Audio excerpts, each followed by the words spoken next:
Welcome to Mending Threads. This is your safe place and your stronghold for whole body wellness. We have a great show for you today. So we've talked about cultural factors. We've talked about other environmental factors that really affect trauma, bring on trauma and stress, and we call it trauma. So today we have two guests that are going to talk about it. We have I call him Dr. Alan Walker of Urban Research and Resource Center from Texas Southern University. And we also have a person that's going to share some of their deep feelings and experiences with us today around healthcare. And so we want to take information from this to look at how we're going to strengthen our community and our bodies and our minds, our mind, body, spirit. So we have a great show. Enjoy. Good morning. Welcome to Mending Threads. And so we have as our guest this morning, I call him Doc Walker from Urban Research and Resource Center. I'd like to welcome you to Mending Threads this morning. How are you? I'm good. How are you doing? Good. And you have your smiling face on early this morning. Thank Lord you. Have mercy. Yes. Today we're going to talk about something in the news. We've been talking about so many different situations, and I know this is a very trying time. Our numbers in the city has gone up in the city of Houston, and I think across the country around this time, and we're beginning to look at many of the difficulties of getting persons to access health care, to get tested.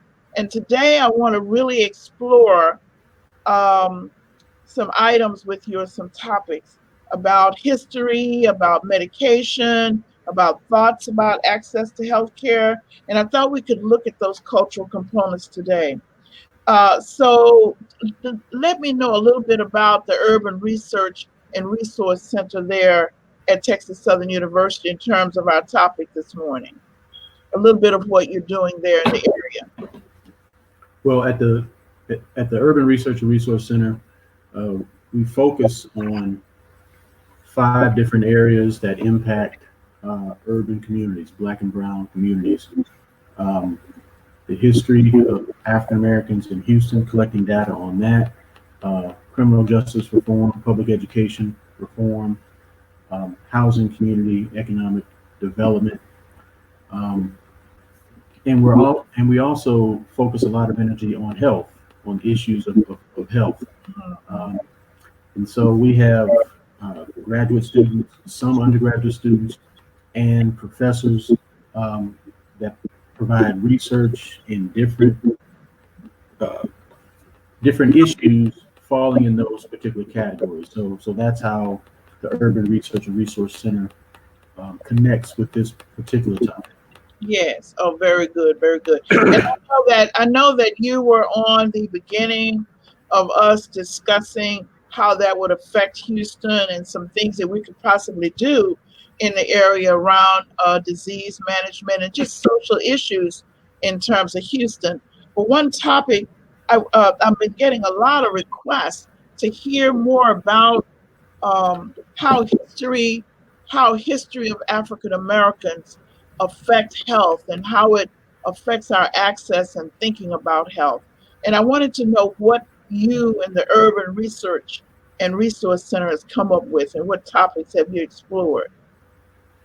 Well, in terms of Black people and our level of trust in the medical establishment, it's really what we're talking about is our level of distrust in the medical establishment. And whenever you have a conversation about this topic, the first thing that comes to folks' minds is the Tuskegee experiment, which ran for 40 years, from 1932 to 1972. And the only reason that it ended in 1972 is because that's the year that it became public, that it was exposed. I don't remember the exact story, but there was a break-in to a government building. Several government documents were then made available to the public by those who broke in and took them. And that's when the public found out about the Tuskegee experiment. And really what it was there was 600 Alabama Black men who originally took part in the study. 200 of them were allowed to suffer from the ravages of the disease of syphilis without being treated. They were told that they are being treated, but they weren't being treated. And so they were being studied in terms of how non-treatment of syphilis affects and impacts the body. And really, what is even more insidious is those who were conducting this experiment were literally waiting for these men to die so that they could dissect and do research on their dead bodies. So they're taking records and keeping records of how their bodies, inside and out, are being ravaged by a disease that they were not treating. But they were literally waiting for them to die so Wow. they could do their research. And another point of the Tuskegee experiment is, I think it was 1947. That's when penicillin became the go-to medicine to combat syphilis. And even with knowledge of that medicine being available, those men were not given the opportunity to to seek that kind of help. And Um, these were medical physicians that were actually running the study. Were these oh, were these? yeah, Mhm. yeah. This wasn't a bunch of rogue folk. This was like the highest institute of, medical uh, Medical. research in the United States. This was conducted by the United States government. And there's a really good book. There's several good books that talk about this. The one that I read originally years and years ago was entitled Bad Blood. Yeah. Um, but there's another book entitled Medical Apartheid, subtitled The Dark History of of Medical Experimentation on Black Americans from Colonial Times to the Present. And that's by Harriet Washington. And Harriet Washington says this. She says Tuskegee shouldn't be the first thing people think of when we think of, why blacks are distrustful of the United States medical establishment. She argues Tuskegee shouldn't be the first thing we think of. It's the example that the government has admitted to and acknowledged. It's Mm. so famous that people think it was the worst, but it was relatively mild compared to others. Now that's what Harriet Washington said, the sister who wrote Medical Apartheid. But let me give you a few other examples if you have time. I do. Um, I do. I want to. The reason this is important is not to um, destroy the current medical system or bad. In other words, the question that we're under plan to study this are two things. Feedback has asked and we did a study. We're doing a study right now, survey to ask people how is it, what would increase their access to medical services. One of the things that they're saying is that nobody talks about it, that they're fearful of it because nobody talks about it, but they know about it. And then right, the second thing is that they gave indications of what one could do that would help them feel more comfortable. And then yeah, it got me off track because it was that they wanted to hear about other things that would help them increase their trust of physicians or healthcare. So it had something to do with coming from sources in the community, and so that's the reason why we're going to try to talk about this ongoing in different ways and come up with some solutions. And so, yeah, so I want to know more about this so we could see how to be more proactive. right. And in various intellectual circles, the best way to get to a solution is to first know completely the problem, No the problem. issue that you're facing. And the issue that we're facing is a rampant distrust in our people, in our culture, in our circles of the U.S. medical establishment, and just other pronouncements from the United States government. And when people hear about Black folks' hesitance to go to the doctor, to trust the medical establishment, they're like, why? And then if they will recognize the Tuskegee experiment, they'll say you're going to base that distrust on one issue. Well, it's way more than one issue. You had perhaps the most infamous example of antebellum medical research being performed on enslaved blacks is that of James Marion Sims, Mhm. whose innovation of a revolutionary gynecological procedure made him a celebrated legend and historical figure in the field of surgery, earned him the title Father of Modern Gynecology. But all that was made possible because he was practicing, he was researching, he was experimenting on enslaved black women, trying to figure out his gynecological techniques without giving them anesthesia. Wow. Without giving them anesthesia. I didn't know that part.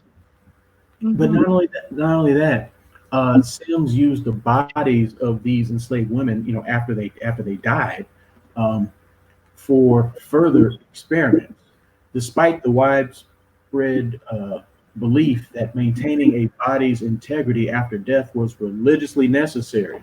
So, in a sense, what we're saying is uh, Sims and others that were working with him were using these African bodies and projecting enslavement all the way into eternity. So not only were they enslaved while they were alive, but they were basically treated as if they were enslaved even after even after death. Uh, and I'm not going to read the specifics because there's just so many examples. But let me just run off a few examples. Henrietta Lacks, we know about her because of the HBO film. She was a black woman treated unsuccessfully for cervical cancer, whose from whose tumors doctors kept the tissue. Her cells provided incredible medical breakthroughs that still positively impact the world to this day. But that knowledge was kept from her family. Her family was kept in the dark, even though they became subjects of scientific interest. In 1970, there was the Baltimore XYY secret research. Parents in 1970 Baltimore, a group of parents um, who thought they were enrolling their sons in a free Johns Hopkins child care program, about 7,000 young boys, 95% of which were black, but they were used as guinea pigs in a 3-year experiment that could have branded them as latent criminals for life. Basically, they were trying to see if young men that had an extra Y chromosome, so instead of an XY, they were XYY, if Yeah. that made them more apt to be criminal. Now, research has found that that's not true. Folk with an extra Y chromosome are usually taller than the average person, but they're not more criminal. But they use these 7,000 boys to experiment on, unbeknownst to them or their parents. And then later, they did that same experiment on 6,000 more. Then there's the Oregon State Penitentiary between 1963 and 1971. Yeah. Radioactive genetic compound was injected into the testicles of more than 100 prisoners at the Oregon State Penitentiary to see whether the rate of sperm production was affected by exposure to steroidal hormones. Then there was the Alabama prison flawed blood plasma trials between 1967 and 1969, conducted without these men's remission, and several died from diseases stemming from those experiments. There was the California Medical Facility experiments between 1967 and 1968, where prisoners were paralyzed with a neuromuscular compound, and while they were paralyzed, it was said that it was the breathing capacity was shut down, and they likened the experience to literally drowning. And when 5 of the 64 prisoners refused to participate in the experiment, that's when the board gave permission to inject the prisoners against their will. And let me just give this last one. There's way more, but let me just give this last one. In 1962, Dr. Chester Southam of the Sloan Kettering Institute injected at least 396 inmates of the Ohio State Prison, almost half of them black, with live human cancer cells. One of the sponsors of Dr. Southam's research was the National Institutes of Health, which also sponsored the Tuskegee syphilis study. Wow. Years later, Dr. Southam injected 22 elderly hospital patients with cancer cells at the Brooklyn's Jewish Chronic Disease Hospital. That's when he got in trouble. He was temporarily stripped of his license for doing to these private patients what he had done to so many prisoners. But amazingly, he was only stripped temporarily of his license, even for doing that. But there's radiation experiments. There's the Gulf War, the Persian War experiments, where soldiers by law were required to take experimental drugs.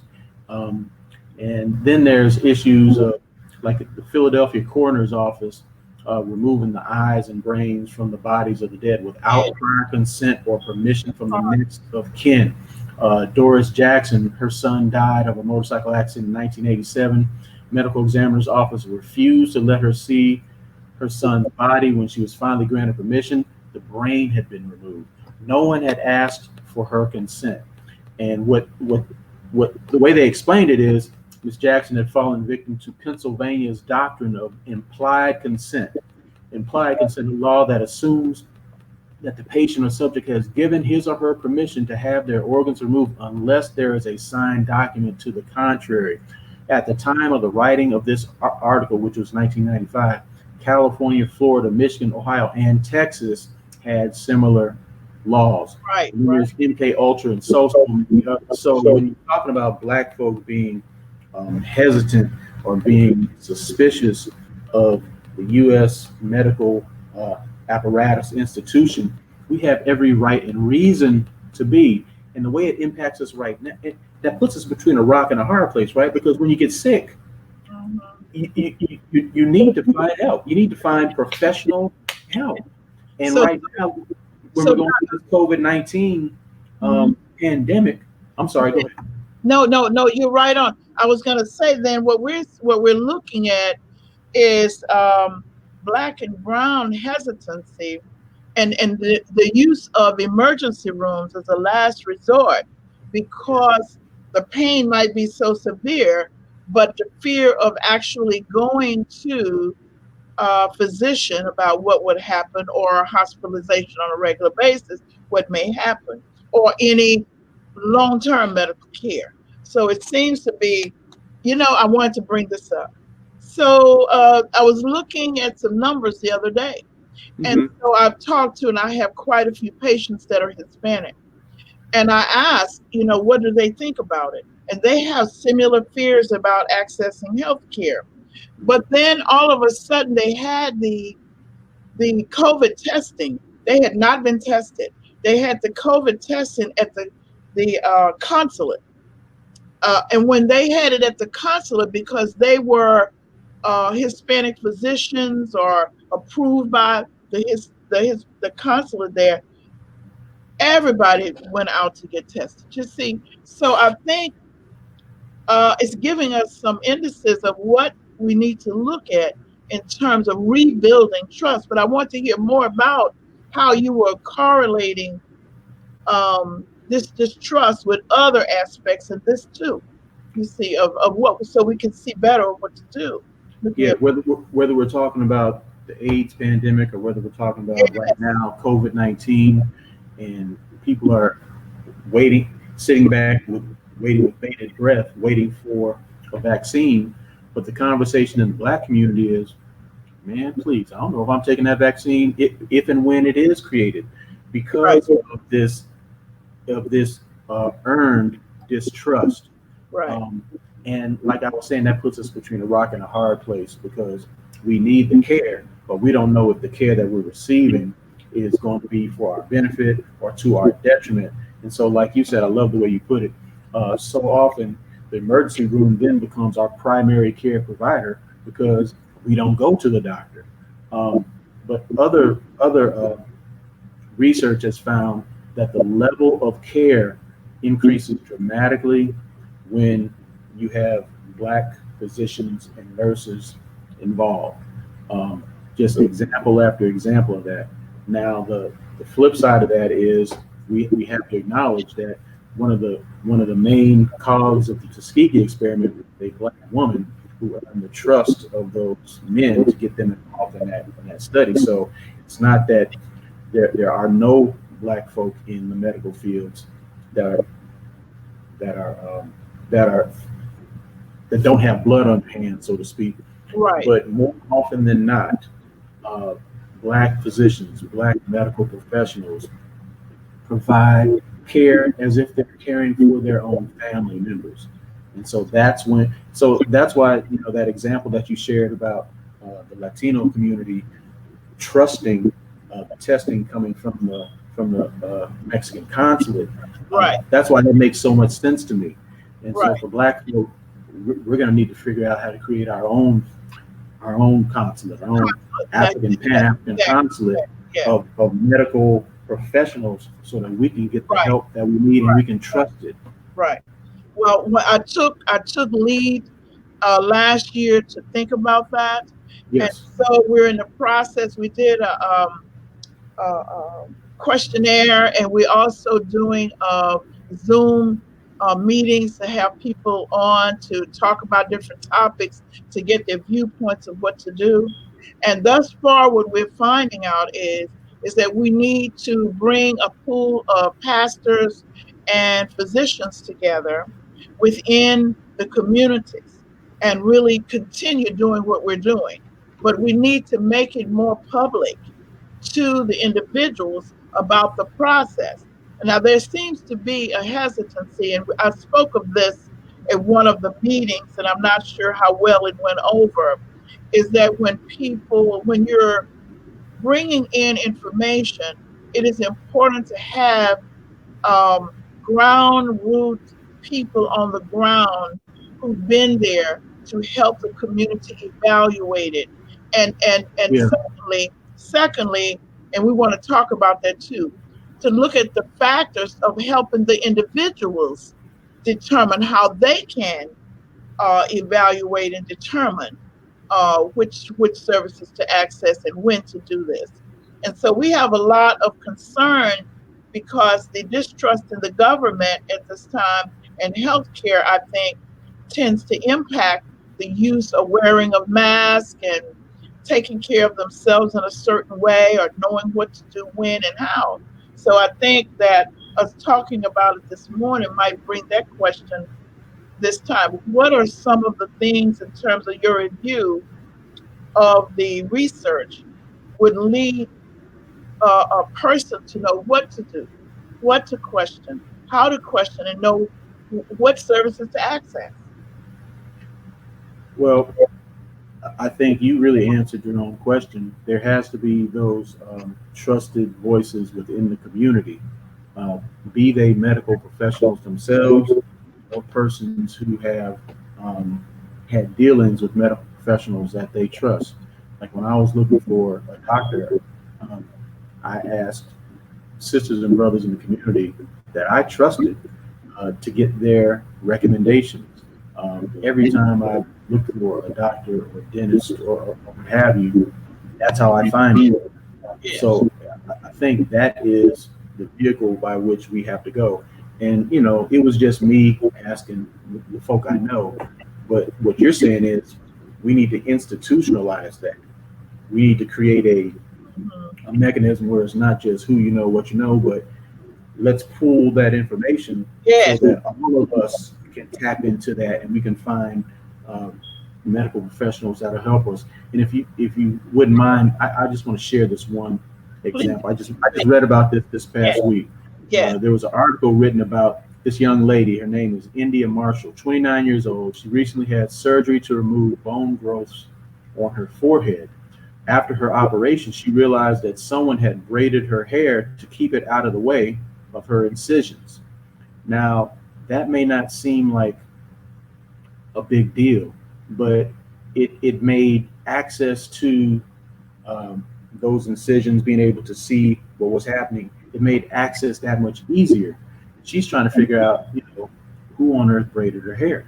Would just so happen to be the person who did the surgery. And the person who did the surgery was a black man who happened to have uh, black daughters and knew how to braid, how to deal with uh, Miss India Marshall. She had natural hair. He knew how to deal with that, and so he braided her hair. And she didn't find this out until she went back for one of those post surgery meetings. That's when she found out, and she just was overcome with emotion that this black man, this black father, Yes. would take the time to Instead of lovingly deal with her hair so that, you shaving know, some of it off. so, Yes. so that she could move forward in a more comfortable way. That just meant the world to her. That may be a small example, but it's a big example. Yes, I really like that. We need to do this more, and I hope next week we'll be able to get into it a little bit deeper. One of the survey, and I want to throw this in, is that thus far, is that we found that when I asked one of the indicators, I only have one thus far, and it Hmm. was the length of time or whether or not the doctor touched you.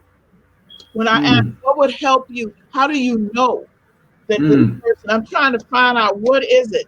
I don't want people to fabricate it and pretend, but even Yeah. if they pretended, it would mean that they were somewhat interested if they pretended. So this is what they said. But when the doctor comes in and asks you questions and they refuse to touch you, this was, or just barely touch you, then this was one of the indicators that people are saying that lets them know whether or not they trust that doctor or not, or that Isn't that, that something? that Isn't healthcare. that something? And Yeah. they I mean, because I gave mean, an. She said a doctor came in. He would hardly look at her. He was and all he did was come in, took her, said her vital signs. He didn't hardly want to touch the. So it has something to do with, yes, perception and a lot of things. and we're a communal people. We are a people of relationships.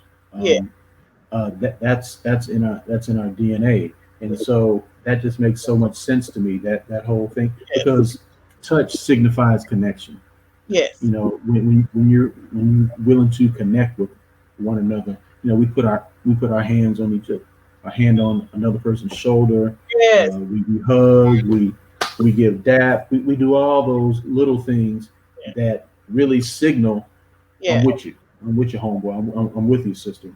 Yeah, that makes sense to me.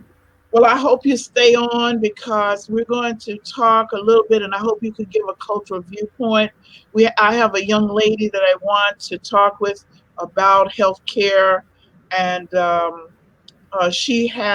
we're going to be talking about lupus, which is a phenomenon in healthcare that impacts particularly African American women, some others Asian, some other persons of color, but primarily African American women.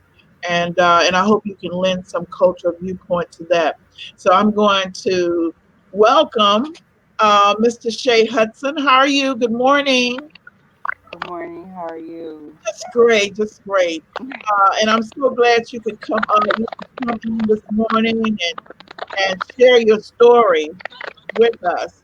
And I'm pleased that you feel comfortable to share with us your story. Okay?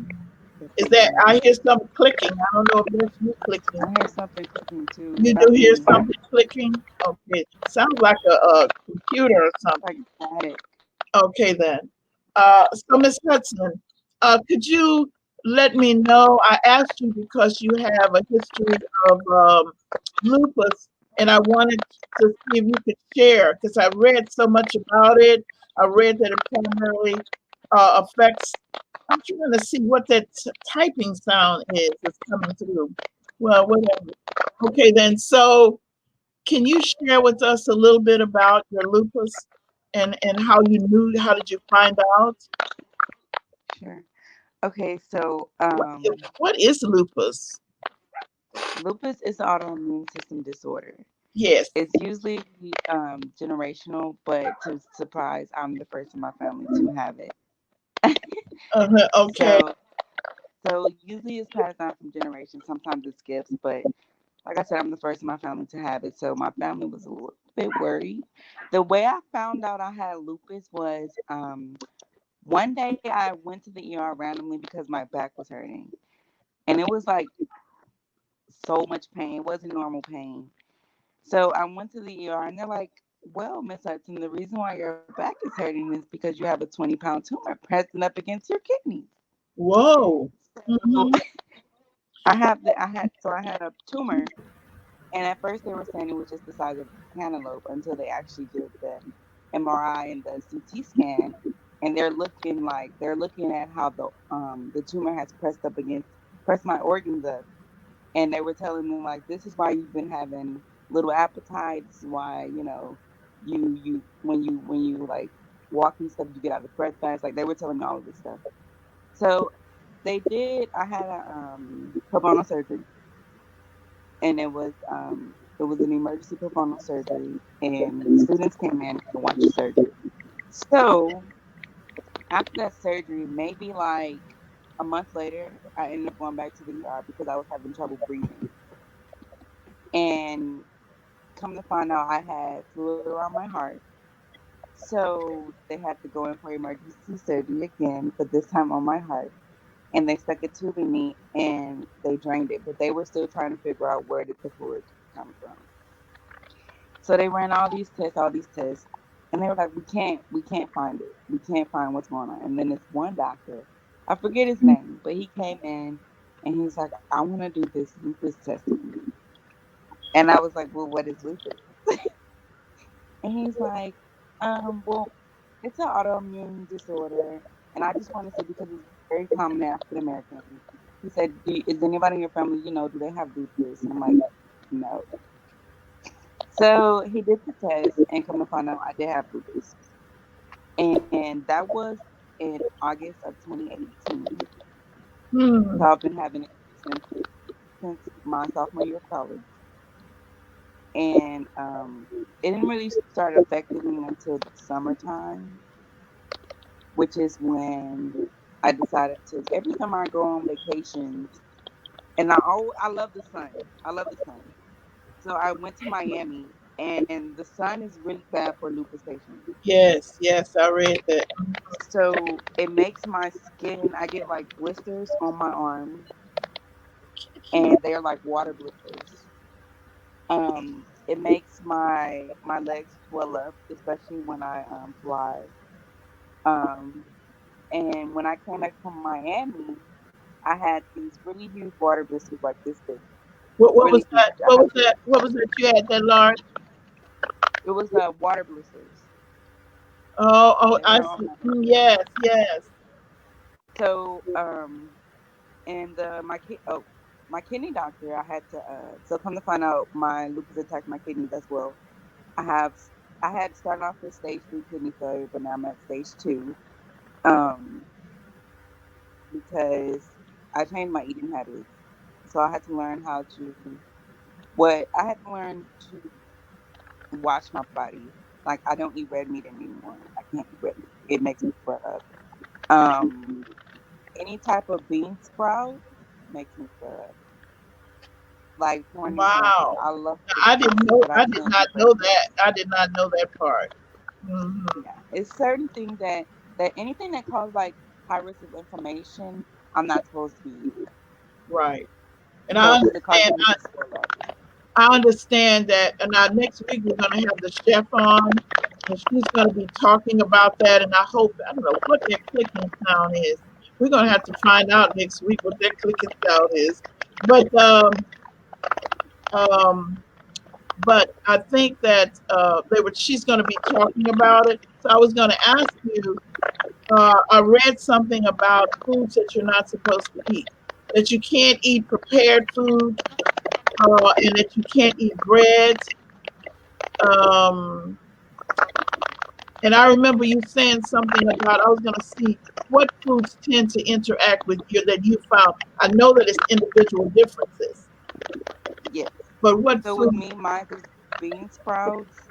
Um, Sometimes if I overeat rice and red meat for sure, I'm talking about not just burgers. I'm talking about steak.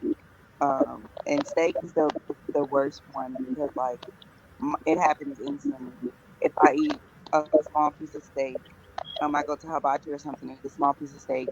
Maybe like 10 minutes later, I'm starting to swell or like Oh, my well, body starts shutting down. So I can feel it like.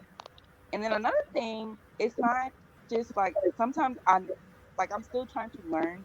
because sometimes I don't know what it is that I eat that makes my body shut down. I just know certain things.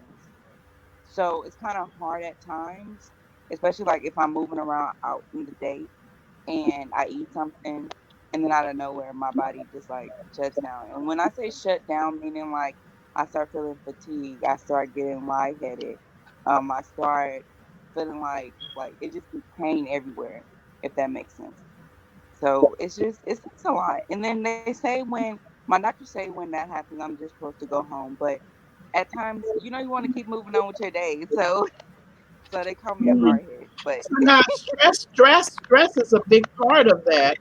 Just being in environmental stress or situational stress, um, it would really help. So it would seem that the opposite would be helpful too, like breathing, relaxation would actually help you. so when I get when I get stressed, I like if I find myself because I get upset a lot. When I find myself getting upset, I do try to breathe in and Mhm. and I get quiet. I get super quiet. And my friends tell me I shut down, but that's not me shutting down. That's me trying to prevent me to have a flare up. Yes. Because if I get stressed out about a situation, it's going to just make everything worse. Because when I notice I'm getting stressed, I start shaking, and it just like it makes everything worse. Because I shake so bad. So I yeah, that stress is a huge role play in it. So we have I would we say. have with us today, um, uh, I call him Doc Walker from Urban Research and Resource Center, Texas Southern University. And I wanted him to chime in on some cultural habits that may be related to lupus that he may be, and he may not. I don't know if he's done that research or not. But I just wanted him to chime in on some cultural eating habits and some things that we might look at that could be related to immune system there. And so, yes. So, Doc Walker, do you have any idea, any thoughts on culture and cultural habits, eating habits, behavioral habits? Because I'm looking at that African American women tend to be number one, highest rated with lupus, and I just wanted to see what you had there. I definitely have some thoughts, but I would be remiss if I didn't say I'm just so impressed with this young lady. You just seem Yeah, so I positive, know. Yeah, and your willingness to share your story. You have to realize that just by sharing your story, you are helping so many people. I told her. That's what And I. I don't know you, but I can feel the positivity coming from you. I mean, wow, I'm taken aback. I'm really impressed. I just had to say that. But Thank in terms of where the research I've done or the research that I have been exposed to comes in contact with this conversation is in terms of environmental racism. Um, because not only is stress one of those things that um, I guess helps to open people up to this particular disease, this particular issue, but exposure to toxic or hazardous conditions and environmental racism. The father of environmental racism or environmental justice, uh, Dr. Robert Bullard, for years, um, right there at Texas Southern University, actually in the same building that I work, known all over the world. Um, Years ago, I read some of his work, and it impacted me personally because he exposed how Black and Brown communities were had way more prevalence of environmental racism um, in the midst of, one of the most toxic communities in the entire country is right here in Houston, right off of the Ship Channel, the Right. whole Galena Park area. Mhm. Um, but exposure to all those chemicals, all those toxins, leave a very indelible impact. And several of the communities actually that Dr. Bullard studied showed way higher increases in lupus, in forms of cancer, and all these things in African Americans. And it impacted me personally because as I'm reading this, one of my good friends, I was living in Atlanta at the time, and one of my good friends had just been diagnosed with with lupus. And so that's where, to me, it, I mean, I don't know if you can call this cultural, but it's definitely social, and Yeah. it's definitely racial because of environmental racism plays a huge role in this whole conversation. But in terms of eating habits and all that, I have to. I don't know that information, but that's something that we need to get and something that we need to share. That's right. I think so. And I know we're going to be taking every month, we're going to be taking a look at all of this in terms of the impact on our whole body wellness, because it Right. impacts the way we think and our minds. So even one of our physicians that come on at the end of the month, he talked about cleaning our house when you talked about environmental racism and etc. Can But I so, add something real quick, Doctor? yes, yes, Because we're talking about all these different factors that kind of trying to answer the question, why is lupus so much more yes, prevalent in black women? yes, Well, I yes, mean, who's more stressed than black women? I mean, I'm not a black woman, but I know black women. I have a black woman as a wife and friends and four daughters. Black women, yeah, they're the most educated, but they're also the most disrespected and most abused in society. So when you're talking about stress levels, I mean, it makes more sense yes. that black women would be operating at way, way, way higher levels of stress than anybody in our society. I'm sorry about that. That's true. That's true. And we talked about the sandwich generation last week, and black women tend to have more response. They're expected to do more. They have their parents, they have grandparents, parents, aunts, and uncles they're taking care of, grandchildren and children, and they're working professionally, and many of them are working and going to school simultaneously. And so we're looking at when we ask the person, what do you do? Who do you take care of? And they're like, why are you asking me this? Because we're trying to find out how many factors of stress are you bringing to your life situation. And so those are things that we don't usually ask people when they go for healthcare visits. We need to look at the whole body. What are you thinking about? What are you worrying about? So, Ms. Hudson, when you talked about the whole idea, I want to bring up the cleaning situation. Our physician stated a couple of weeks ago that we tend to, particularly African American women, tend to clean more than anybody else because historically, we were as human beings identified as a status as to how clean your house was. So therefore, we tend to use more disinfectants and chemicals in our house. And so if we had lupus, that would be something that we would have to look at. Whether with the COVID and all, and we're using the chemicals that they're suggesting, can we really clean without being affected? And what are some of the ways? So one of the things that I have to go back and ask now is vinegar. He was suggesting at that time that we clean instead of using Clorox and whatever vinegar. So now there are questions because that was better for lupus. So now there's a question hanging for the doctor for us to research and find out. Will vinegar suffice helping a person with lupus and others during the period of COVID-19? So that's what I wanted to hear. But I do know that for the reading and the research that it suggested that we decrease the number of chemicals in our environment and toxins in our environment and in our bodies. So therefore, we would want to use natural products. He was saying, he did say that we needed to have more vegetables and raw, okay? And if we had it to wash, we're not washing. Like, I did not know for you, it would be more toxic if you did not wash your vegetables or wash your fruit. And that I did not know you, for people with lupus, needed to eat 3 and 4 times of fruit times a day. That it has something to do with the immune system in the cells, the rejuvenation of So, the body. Mhm.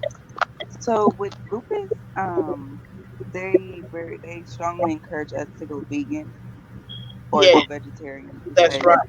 meat is basically like a toxin to me, like to us.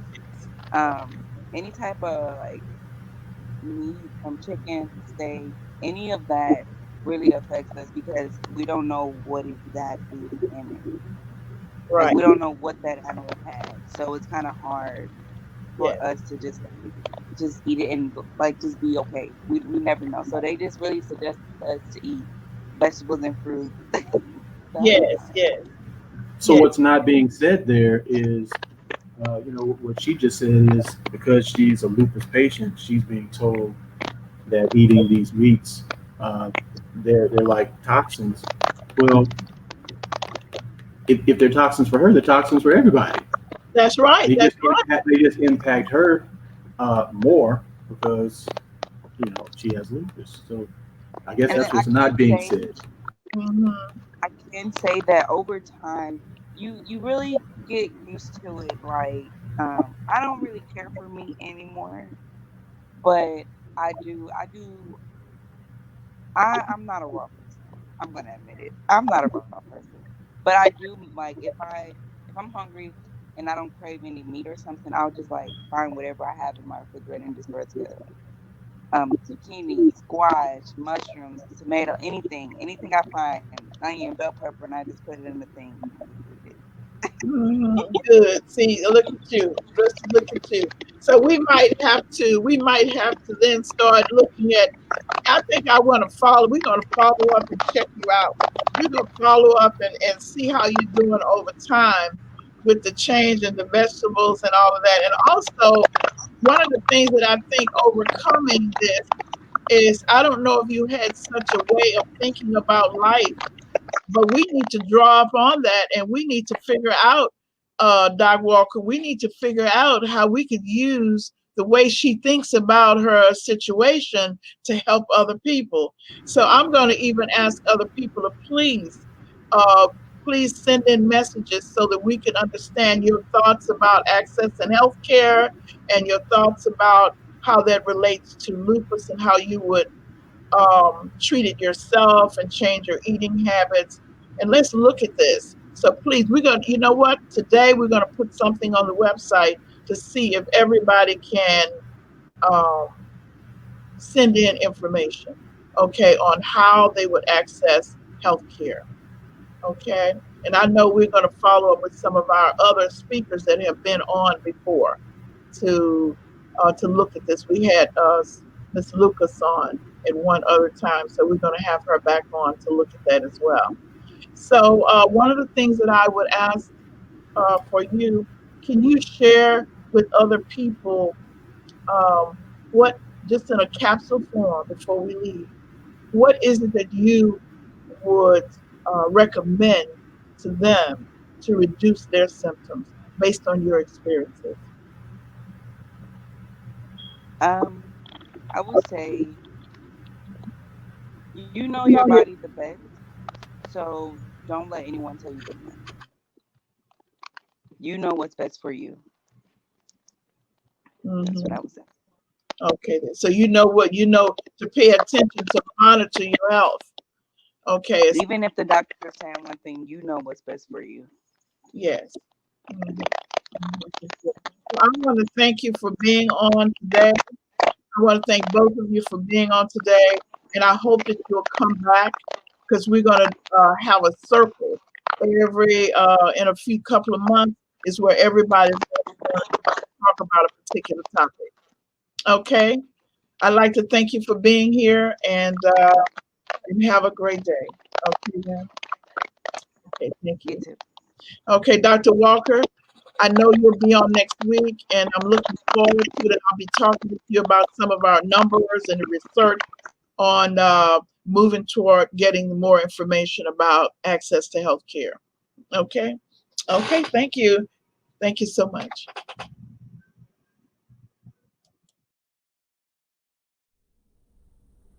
Thank you for being with us today.